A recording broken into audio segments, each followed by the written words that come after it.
Welcome back to Old School Sports and our Out of the Park Baseball 24 playthrough of the Buffalo Wings. We are on August 1st, 2043, just past the trade deadline. Not a particularly busy trade deadline this year for the Buffalo Wings. Made only one deal, bringing on the veteran outfielder Dylan Bond to hopefully help our offense against left-handed pitching in particular. As we head into the final 2 months of the season, the Wings, who have won 10 of the past 11 National League East titles, find themselves in a bit of an odd position. We are in third place, 13 games out in the National League East. Fortunately, we are still in a good spot as far as the wild card, 3 games up on the Dodgers for the fourth and final wild card spot, which means we're 7.5 ahead of being out of the playoffs at this point. So we will likely extend our major league record playoff appearances to a 16th consecutive year this year, but it definitely has not been as smooth as in previous seasons. As August begins, the goal is to hopefully play a little bit better. I don't think there's any chance of us getting the division, but would certainly love to, at the very least, have home field advantage for an eventual wild card series. Take a quick mention of 3 of our top prospects. Interestingly, given that we've had a fair amount of success in the draft in recent years, our 3 top prospects at this point are all players who we picked up as international amateur free agents. Juan Toledo, who had really been struggling in rookie ball for an extended period of time, finally broke through this year with 19 homers and 142 at-bats. We've just promoted him to Class A marathon. Strikeouts are still a very big problem for him. Ezekiel Salazar, 17-year-old, who we picked up a year ago, I believe. 2042, making his professional debut this year and is holding his own, not really doing great, but not doing horrible in rookie ball as a 17-year-old.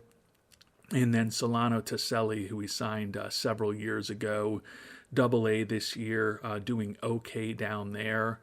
And the issue with Taselli is he is now hurt. Torn rotator cuff is going to keep him out the rest of the season, so we will see him again next year. Speaking of guys who have had injuries, Luis Palencia is nearing the end of his rehab assignment in AAA Albany. Has not been particularly effective, with 22 hits allowed over 17 and a third innings and a 6.23 ERA, but his profile looks pretty similar to what it was prior to the injury, so that is one positive thing.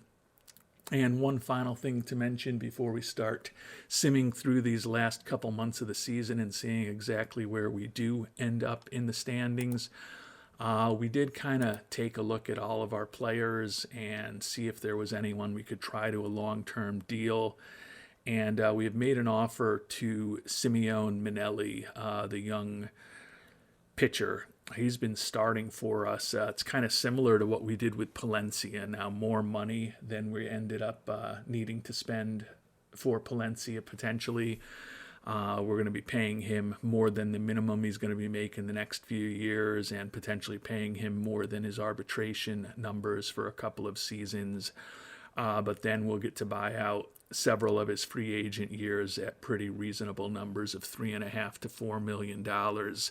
So for a pitcher of Minelli's quality, I think this is a good deal. Even if he ends up in the bullpen, we can be affording to pay him $3 or $4 million a year. Doesn't have incredible stamina, and he's pretty bad at holding on runners, but he is durable, very positive influence in the clubhouse, and has some more than respectable pitching ratings. Done a good job this year with a 7-2 record and a 3.19 ERA. Again, I don't know if he's long for our rotation, but as a 5-inning pitcher, he's certainly worth the money that we're going to be paying him if he can start for us and give us 150, 160 innings a season. And as I said, even if we need to move him to the bullpen, I don't think the salaries that we'd potentially be paying him would be crippling for a reliever that we think should be pretty solid. And some news here involving a current and a former player. The current player, Manelli, ended up signing that extension that we talked about. So you can see he'll be making $1 million, 2.5, 3, et cetera, et cetera. And we'll have team options at the end of his contract in the 9th and the 10th years. So given that he's durable, pretty good in the clubhouse, and a pretty good pitcher, even if he ends up working primarily out of the bullpen, I think that'll be a solid deal for us.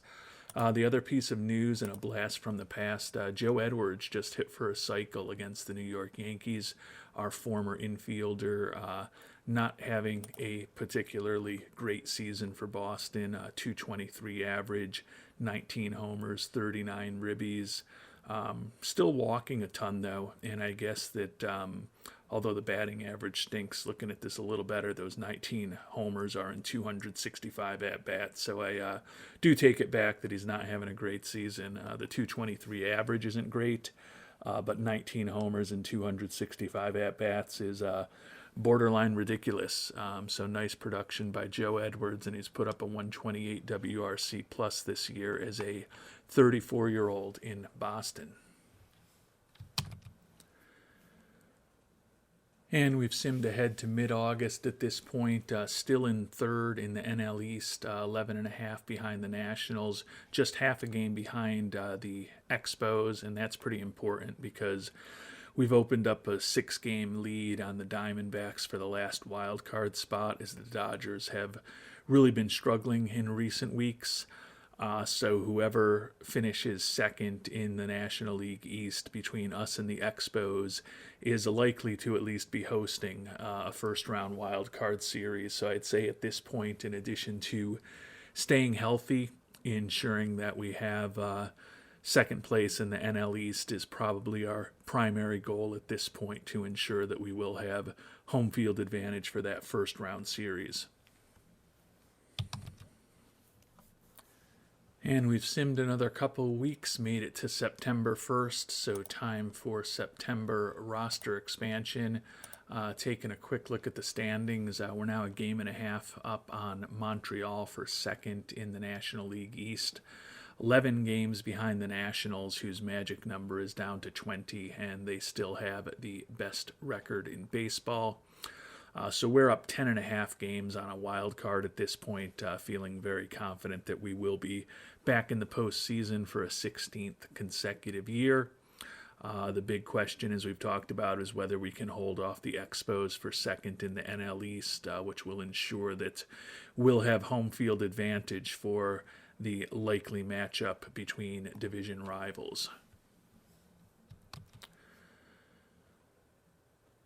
Taking a look at our team statistics here with a month to go, that 74-57 record is 6 below Pythagorean expectations.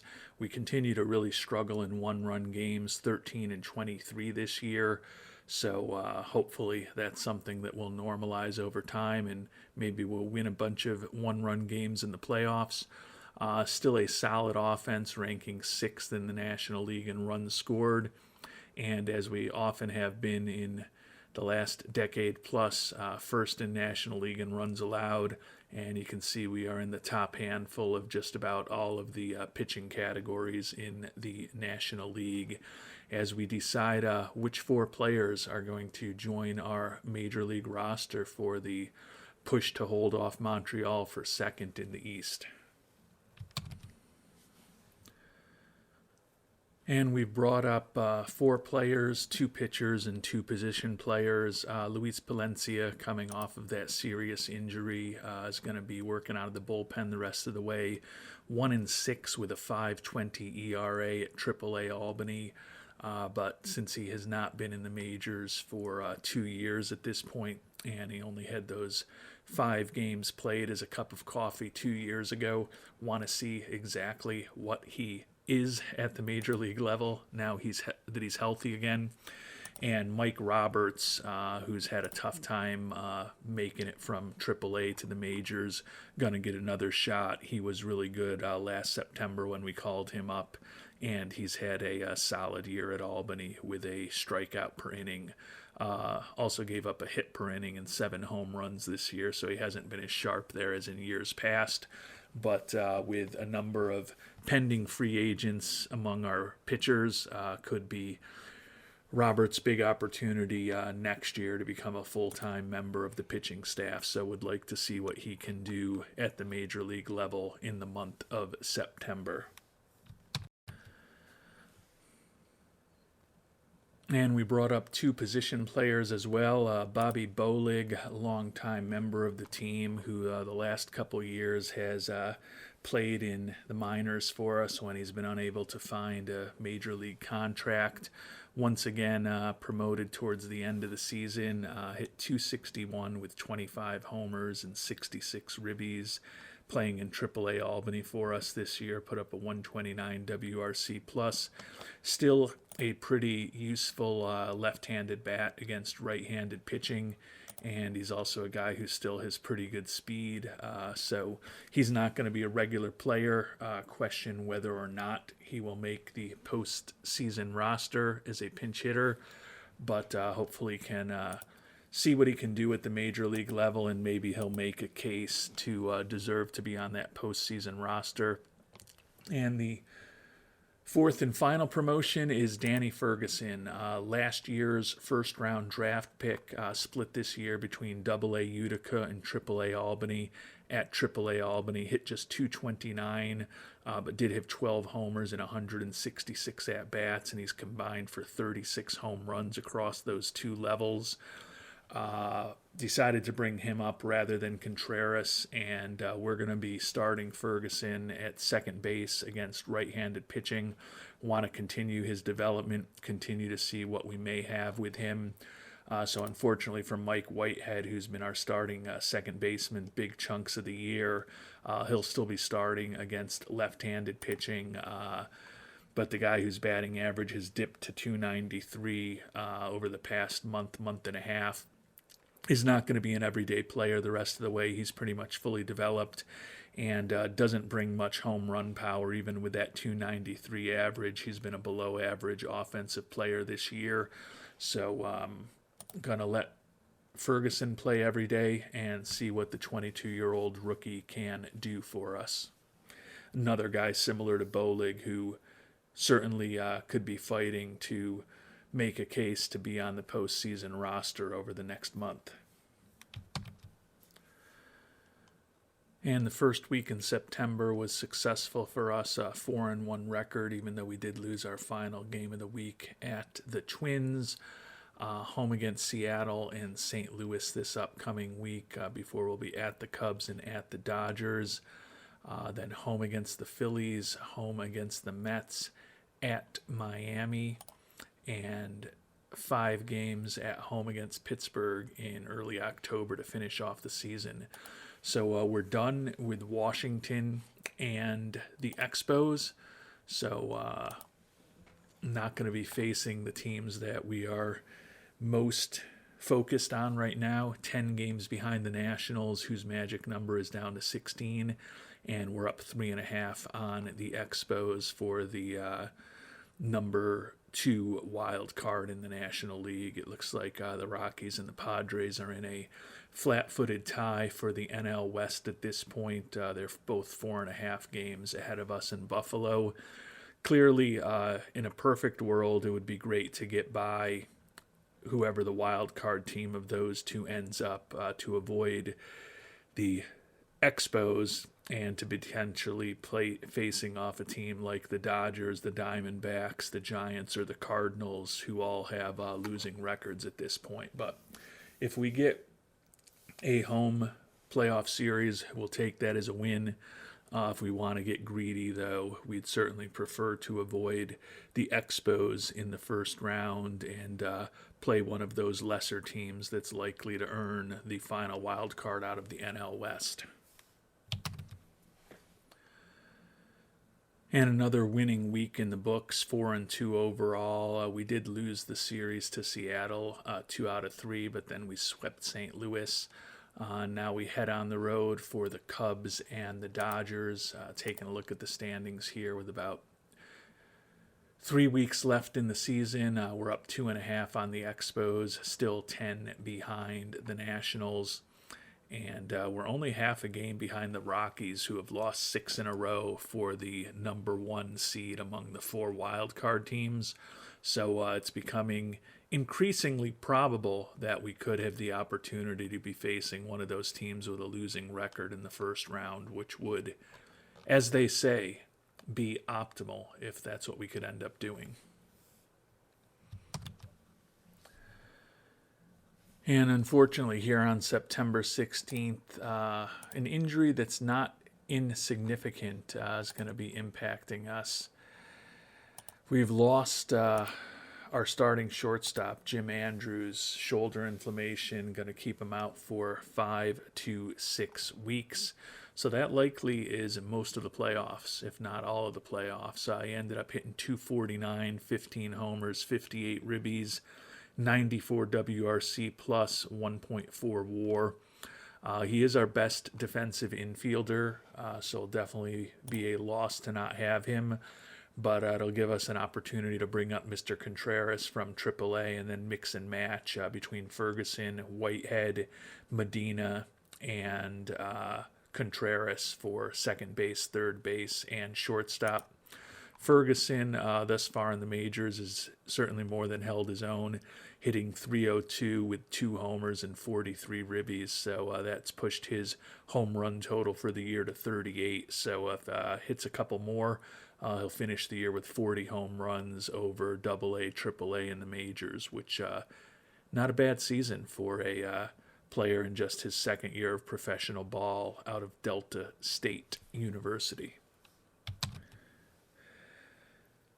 And other than the injury to Andrews, was a nice, solid week for Buffalo. Took our series on the road against the Cubs and our series on the road against the Dodgers.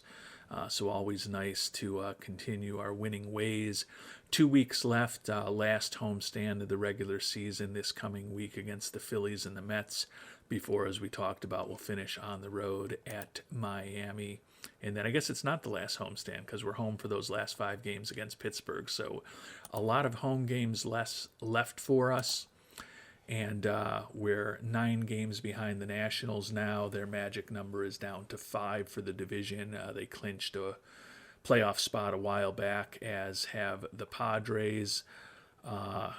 Right now, the Wings and the Expos are in the first and second positions for the wild card. The Rockies have lost 12 in a row, so they are really struggling as they head into the playoffs. And then the fourth wild card in the National League still could conceivably be a team with a losing record. So with that 1.5 lead on the Expos, who have been playing very well of late, just like us, the goal is to ensure that we can hold them off. And, you look at our schedules, Phillies, Mets, Pirates. So a lot of teams in these final weeks of the season that aren't among the best in baseball. And the other team is the Marlins. I had forgotten that. And they're not great either. We're going to be playing the 4th, 5th, 6th, and 8th place teams in the NL East. So it's hard to imagine that we don't have a pretty favorable schedule with those teams on the calendar and all but one series at home. And unfortunately, even though we're playing well on the field, all of our players after a very healthy regular season are starting to drop. We just lost catcher Juan Ramirez to an intercostal strain for 2 weeks. So he'll likely be missing possibly the entire wild card series. You would think certainly a part of the wild card series, which is not optimal. And Sean Drawn, the left-handed pitcher, is injured with a diagnosis pending. So after very few trips to the IL all season long, even with the expanded roster here in September, we are starting to lose some pretty important players, which is unfortunate. And the good news is we continue to play well. The bad news is Sean Drawn, the lefty, has a torn rotator cuff, going to be out for 8 months. Ended up having a real nice year for us. He's been a good pitcher ever since we claimed him on waivers from the Dodgers 3 seasons ago. More than a strikeout per inning this year, 2.86 ERA, 146 ERA plus, and 87 FIP minus, and also one of the few lefties on our pitching staff. So the fact that he's out for the playoffs and the rest of this season doesn't help. And he's likely to miss all of spring training and probably the first month or two of next season as well. So another unfortunate circumstance at this point. We know that Drawn is gone. Can only hope that Ramirez will be back right about at the beginning of the playoffs, and then hopefully we'll still be playing when Andrus is ready to come off of the IL. And besides the continued injuries, it was another really good week. A fine homestand, took 2 out of 3 against the Phillies, and then we swept the Mets. So head into the final 8 games of the year now. 3 at Miami, and then 5 at home against the Pirates, including a doubleheader on the first day of October. Taking a look at the standings here, we're now up 4.5 on the Expos for second in the NL East. Both the Expos and the Wings have clinched postseason berths. With that 4.5 game lead on the Expos, unless we completely fall apart, we'll likely be facing the Diamondbacks, the Giants, or the Dodgers in the first round, and we'll have home field advantage against one of those teams, who will likely be right around 500.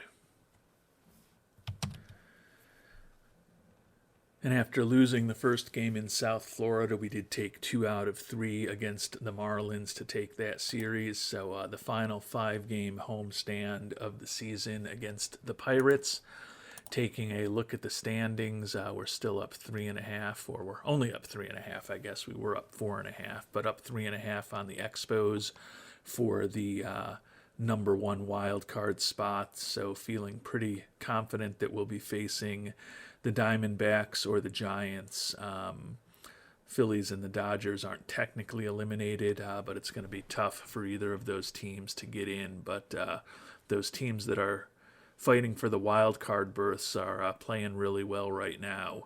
Diamondbacks with 2 straight wins, and the Giants with 3 in a row, and the Phillies with 5 in a row. So be interesting to see who we end up likely hosting in a 3-game wildcard series in the not-so-distant future.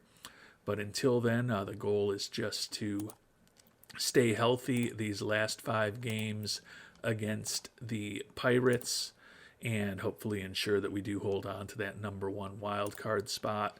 Really good month of September. 19-7 record was by far our best month of the season. Still ranked 6th in the National League in runs scored, and still ranked 1st in the National League in runs allowed.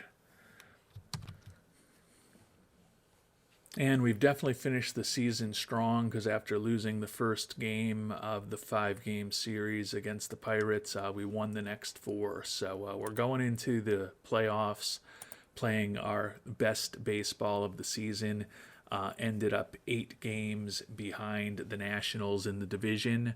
But we were tied with the San Diego Padres for the second best record in baseball when all was said and done at 97-65.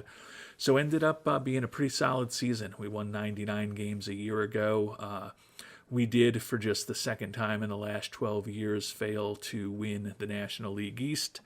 But as we've talked about, we are going to be hosting a wild card series, and we're going to be going up against the Diamondbacks, who ended up at 83-79. So we were 14 games better than the Diamondbacks. but with an 8-2 record in their last 10, similar to us, they have been playing very well.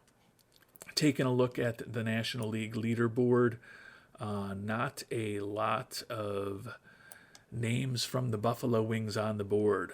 Joe Scott ended up being tied for second in the National League in saves, which was a pretty good rally for him the final couple months of the season to get a pretty solid prototypical Joe Scott season together when all was said and done, with 40 saves, a 2.49 ERA, and 97 strikeouts in 72 and a third innings. He is finally going to be a free agent. Last time we checked in, he was looking for about $14.5 million a year, and still looking for $14.6 million a year over 4 years. So don't know if we'll be able to bring him back or not. Obviously, once the playoffs are over, we'll do what we normally do and do a deep dive on the performances of all of our players and find out what worked and what did not work during this season. But we'll check in on a couple things. Danny Ferguson had gone into a real big cold slump. I'm glad that he's not technically cold anymore as we get ready for the playoffs. But his batting average at the major league level did dip down to 229. Did hit a third home run, so 39 homers across 3 levels this year with 120 ribbies. 80 WRC plus, so he was respectable at the plate at the major league level. Didn't embarrass himself, didn't really distinguish himself either when all was said and done, but certainly is going to be in the mix, particularly with the injury to Andrus, to be on the playoff roster. Looks like Juan Ramirez is only going to be injured for another day. So hopefully that means he'll be ready tomorrow when the playoff series begins. Andrew's still 2 to 3 weeks away, so we're probably going to need to make an NLCS to have any chance at all of seeing Jim Andrews again this year. So hopefully we'll be able to do that. And before we finish up, got to check out what the living legend Deshaun Seifu ended up doing this year.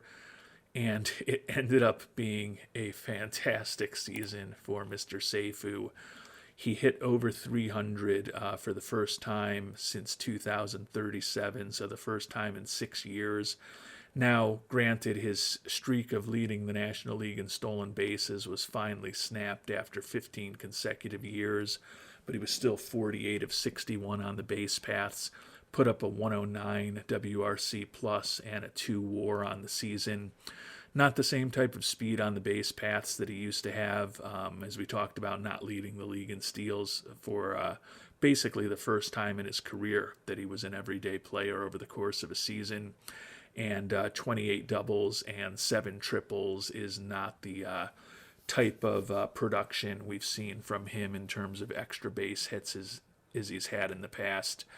You can see he hit a 50 or more doubles 3 times in his career and has been a perennial guy with double-digit triples, including the ridiculous 21 that he had as a 24-year-old. So 3,104 hits now. The 183 hits that Seifu had this year were also the most he's had since 2037.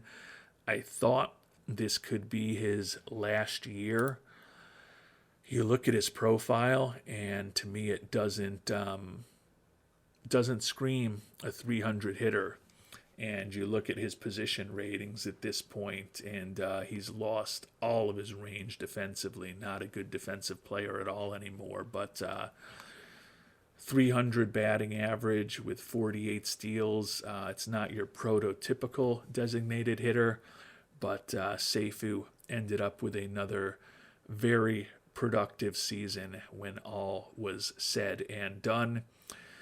And we'll find out in the next episode when we get into the playoffs whether he can add a 4th World Series title to his impressive list of career accomplishments. Until then, thanks so much for watching, and hope you have a great day.